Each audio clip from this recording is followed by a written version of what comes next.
ಅಮೆರಿಕದಲ್ಲಿ ನಡೆದಂತಹ ಒಂದು ನಿಜವಾದ ಘಟನೆ ಇದು. ಗಂಡ ಆಫೀಸ್‌ಗೆ ಹೋಗ್ತಾ ಇರ್ತಾನೆ, ಫ್ರೆಂಡ್ಸ್ ಜೊತೆಗೆ ಹೋಗ್ತಾ ಇರ್ತಾನೆ. ಅವನು ಮನೆಯಲ್ಲಿ ಹೆಚ್ಚಿರೋದೇ ಇಲ್ಲ. ಮತ್ತೆ ಮನೆಯಲ್ಲಿ ಅವನ ಹೆಂಡತಿ, ಮಕ್ಕಳ ಬಗ್ಗೆ ಅವನು ಹೆಚ್ಚು ಗಮನವನ್ನು ಕೊಡ್ತಾ ಇರಲಿಲ್ಲ. ಹೆಂಡ್ತಿನೇ ಎಲ್ಲ ನೋಡ್ಕೋಬೇಕಾಯ್ತು. ಅದಕ್ಕೋಸ್ಕರ ಒಂದ್ ದಿವಸ ಏನಾಯ್ತು, ಹೆಂಡ್ತಿ ಏನ್ ಮಾಡ್ತಾಳೆ, "ರೀ ಇವತ್ತೇನಾರ ನಾನು ಅಕಸ್ಮಾತ್ ಸತ್ತೋದ್ರೆ ನೀವೇನ್ ಮಾಡ್ತೀರಾ?" ಅಂತ ಹೇಳ್ಬಿಟ್ಟು ಕೇಳ್ತಾಳೆ.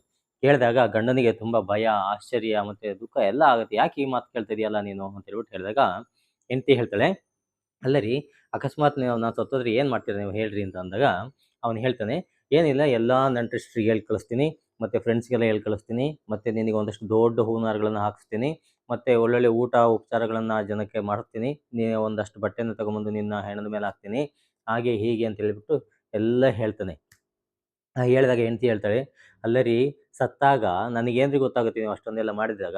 ನನಗೆ ಗೊತ್ತಾಗೋದಿಲ್ಲ. ಅದಕ್ಕೋಸ್ಕರ ನೀವು ನಾನು ಬದುಕಿದ್ದಾಗಲೇ ನೀವು ಡೈಲಿ ಒಂದು ಗುಲಾಬಿ ಹೂವು ತಂದು ಕೊಡ್ರಿ.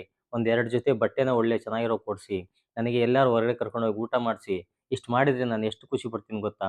ಅಂತ ಹೇಳ್ಬಿಟ್ಟು ಹೇಳ್ತಾಳೆ. ಆವಾಗ ಗಂಡನಿಗೆ ತುಂಬ ಬೇಸರ ಆಗುತ್ತೆ. ಹೌದು, ನಾನು ಇದನ್ನೆಲ್ಲ ಮರ್ತುಬಿಟ್ಟಿದ್ದೇನೆ ಮಾಡೋದು ಅಂತ ಹೇಳ್ಬಿಟ್ಟು ಅವನೇನು ಮಾಡ್ತಾನೆ, ಅವತ್ತಿನಿಂದ ಅವನ ಜೀವನ ಶೈಲಿನ ಬದಲಾವಣೆ ಮಾಡ್ಕೊತಾನೆ. ಮತ್ತೆ ಅವರಿಗೆ ಒಳ್ಳೆ ಊಟ, ಬಟ್ಟೆ, ಹೂವು ತಂದು ಕೊಡೋದು ಎಲ್ಲ ಮಾಡೋದಕ್ಕೆ ಪ್ರಾರಂಭ ಮಾಡ್ತಾನೆ. ಜೀವನ ಸುಖವಾಗಿ ಅವ್ರದ್ದು ಕಳೀತಾ ಹೋಗುತ್ತೆ. ಅದಕ್ಕೋಸ್ಕರ ಎಲ್ಲರಿಗೂ ಕೂಡ ಅಷ್ಟೇ, ಮನೆಯಲ್ಲಿ ಹೆಂಡತಿ, ಮಕ್ಕಳು ಅನ್ನೋದ್ರ ಬಗ್ಗೆ ಸ್ವಲ್ಪ ಗಮನವನ್ನು ಕೊಟ್ಟರೆ ಅವರು ಕೂಡ ತುಂಬ ಖುಷಿಯಾಗಿರ್ತಾರೆ.